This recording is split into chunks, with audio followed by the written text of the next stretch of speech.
Thank you everybody for joining us today. And for anyone that doesn't already know me, I'm Jennifer Stevenson. As Talcott said, I'm an events manager in the Event Scotland team, and I currently lead on a national events programme, which I'm hopefully going to provide a bit of insight to today. So to kick off, Event Scotland is part of the Industry and Events Directorate at Visit Scotland. As a team, our role is to deliver the national event strategy, working to make Scotland the perfect stage for events. With partners, our aim is to enhance Scotland's reputation as a world-leading events and tourism destination, and by doing this, maximise the benefits events can bring through their significant economic, social and cultural impacts. We do this by attracting, bidding for and securing major sporting and cultural events for Scotland, by helping to develop a diverse portfolio of events, and by providing funding opportunities, guidance and access to resources and insight. And we also facilitate the Events Industry Advisory Group, which was set up to inform government event policy through the pandemic and which has evolved to play a more general advisory role on behalf of the event sector in Scotland. The national strategy itself is available to download from the Business Support Hub if you'd like to take a closer look at that. And this diagram is taken from the strategy document and it illustrates the events ecosystem in Scotland. Taking a portfolio approach to events in differing scale and size and impact, we seek to support the ecosystem through our funding programs and other advisory work, ensuring a balanced program and a diversity of event types, location and seasonality. The pyramid illustrates the level of event the national programme is relevant to, and so we currently offer funding to events which can demonstrate their impact on a national and regional basis. Event Scotland does not currently offer funding to events which are predominantly community-based and which mainly engage local audiences. The programme seeks to support events which drive domestic tourism and can demonstrate their appeal to a wider audience outside the local authority the event is held in. Our international programme is currently focused on events which attract significant international media profile and audiences from outside of Scotland. So the national event strategy does play a key role in shaping our funding programmes. Essentially, the programmes are in place to support delivery of the key aims and objectives outlined in Scotland, the Perfect Stage. And as I mentioned, at the moment, we operate two core funding programmes, the international and the national programmes. And the international programme is the vehicle through which we bid for new major events to come to Scotland, as well as supporting a number of annual events taking place across the country, which deliver significant economic and media impacts through international visitation and profile for Scotland. The national programme looks to support the development and growth of events taking place out with Edinburgh and Glasgow, and which demonstrates strong domestic tourism impacts for the local areas in which they are held. Through development of relevant resources and guidance shared via the Business Support Hub that Todd already mentioned, we are supporting event organisers and events businesses in Scotland to adopt best practice and to support development of the industry beyond individual event funding support. And these resources include industry insight, how-to guides and tips and advice on wider funding opportunities and how to approach these. You'll also find useful templates which may come in handy for your applications, and more information on how to develop your business and marketing plans, along with accessibility and responsible environmental approaches to events management. And there's a link there to see some of the information provided for events on the Business Support Hub for the events and festivals sector, and the slides will be shared afterwards so that you can access those links. So here's a quick overview of the team. When you make an initial inquiry, you'll hear from one of our 5 experienced events managers who will talk you through the eligibility criteria and have a more in-depth discussion around potential alignment with the programme, as well as the specific strategic activity that you'd look for Event Scotland to support. This is an important step in the process, and I would really encourage you to submit your inquiry as early as possible in the application window to ensure that you can maximise the time available to work on your applications once you've confirmed initial eligibility for consideration through the programme. Feel free to ask any questions when you do meet with a member of the team, and the team is supported by Louise and Natalie, who you may also hear from during the process, with Natalie being our resident portal expert for any issues or challenges that may arise during the application process. So as we mentioned, today I'm going to focus on the National Events Programme, which supports the strategic development of live, in-person, public-facing sporting and cultural events which drive domestic tourism and showcase Scotland's key event and tourism assets at with Edinburgh and Glasgow. The programme is designed to support innovative, new development projects and additional strategic activity to help grow events.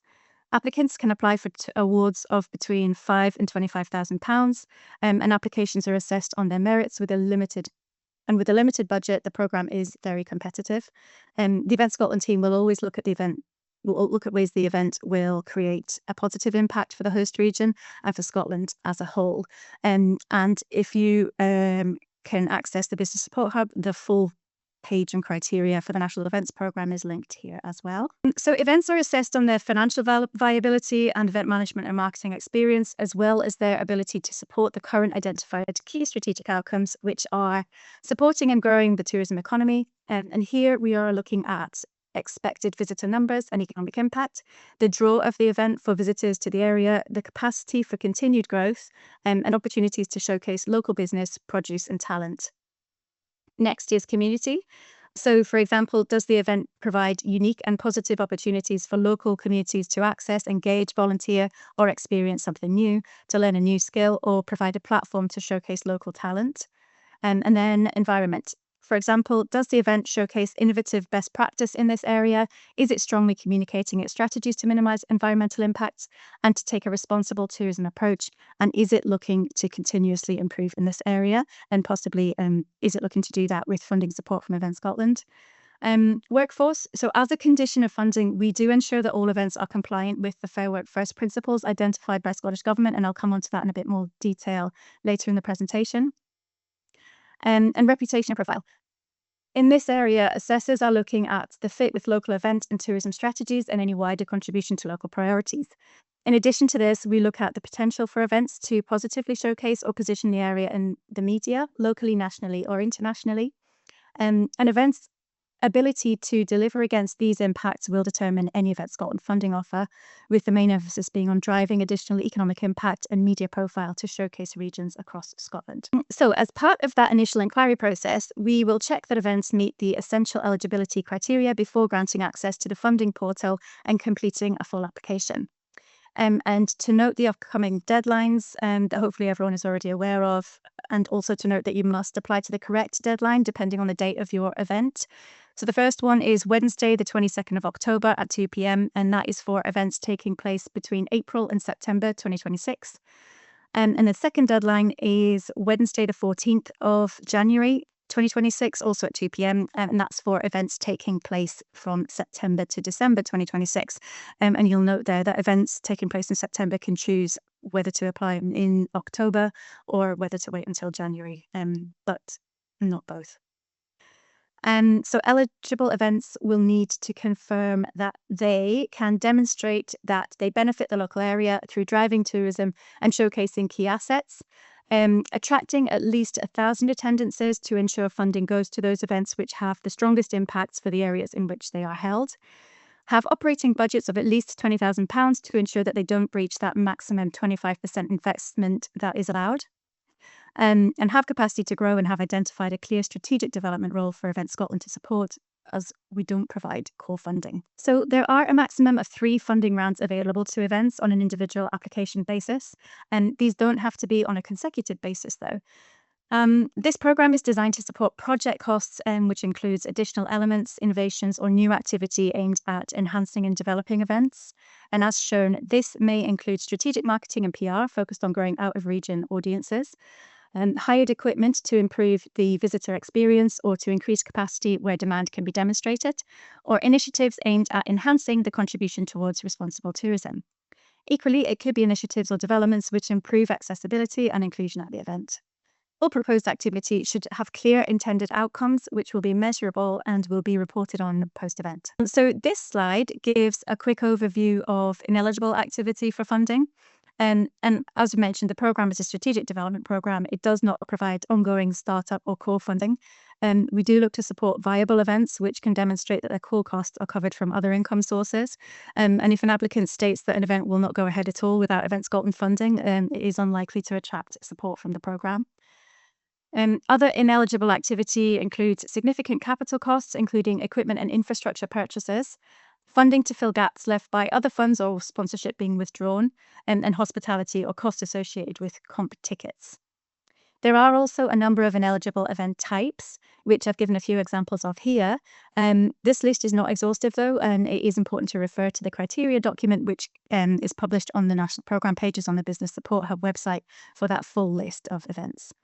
Some of these include business or corporate events, regular programming and year-round venues, series of events, because applications must be from individual events, seasonal community celebrations or gala days, and touring productions. And then moving on to the application process itself.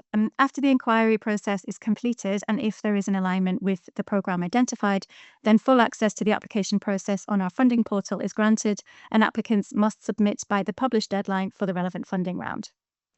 The application process will ask for key event information such as visitor numbers and demographics, budgets, media impacts, social and community benefits, responsible tourism credentials, accessibility information, and will provide the opportunity to outline and build a rationale for the key activity you're looking for Event Scotland to support, including specifying the measurable outcomes the funding is proposed to unlock. And a quick look at the assessment process. So myself and the other event managers in the team will then conduct a full assessment for each event using the funding portal and make recommendations to fund, not fund, or fund in part for the panel to then consider. As part of our due diligence process, company checks will be carried out and Fair Work First compliance checks will take place. The panel's role is to ensure recommendations align with the programme criteria and that strong business cases are identified to support funding decisions, whether an application is successful or is not recommended for funding. These final recommendations are then approved at director level and outcomes subsequently shared with the applicants in line with the stated timeframes. Successful applicants will work with an allocated events manager to put a funding agreement in place to confirm the terms and conditions of the award, including agreed KPIs to illustrate the success of the funding investment. Visitor research is a key component of measuring the success of an event, both before and after applying to Event Scotland. So that is something that we do really recommend events carry out to a degree.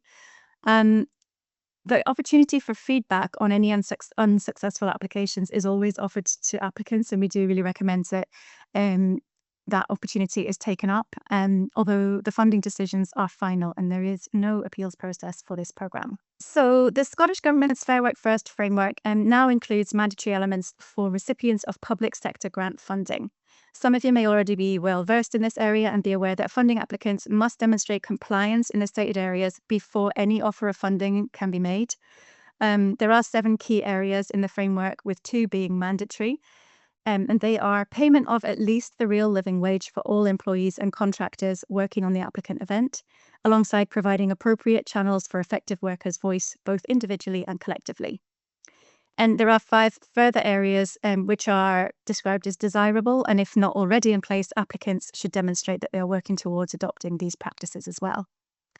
These ones are investment in workforce development, no inappropriate use of 0 hours contracts, addressing workplace inequalities, offering flexible and family-friendly working practices from day one of employment, and opposing the use of fire and rehire practice. There is more information on Fair Work First, which can be found on the Scottish Government website, and a link to this is included in the National Programme Criteria document. So a few hints and tips.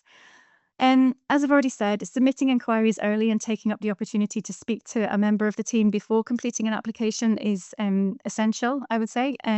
When you come to complete an application, do give a clear overview of the vision and strategic direction of your event. Include a business plan if you have one, highlighting how funding will help you to realise your aims and objectives. Provide clear and realistic budgets and with any explanatory notes, and ensure that the requested funding and expenditure is included and identified, and aiming to diversify your income streams also demonstrates reduced risk in the budget.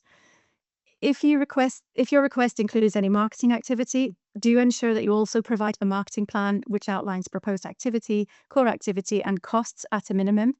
Ensure you outline the rationale for your requested activity and be clear about the projected outcomes. Use visitor data and feedback to support your proposals, and consult with your local authority. Identify alignment with local event, economic and tourism strategies, and if there's any potential for event funding support available. Tell us about how your event benefits the area in which it is held and how it makes a difference, and essentially how Event Scotland can help you to continue and to increase those positive benefits for the area. And to finish off, here's a few examples of some past supported events, among many others, which have benefited from Event Scotland funding and used the opportunity to grow their impacts and benefits to local communities across Scotland. And a quick slide there, which just gives a bit of information around how to stay in touch and how to hear about upcoming funding deadlines, webinars, other information that we might be sharing on X, LinkedIn, the Business Support Hub, and do sign up for our newsletters, which are linked here as well. Thank you very much for listening.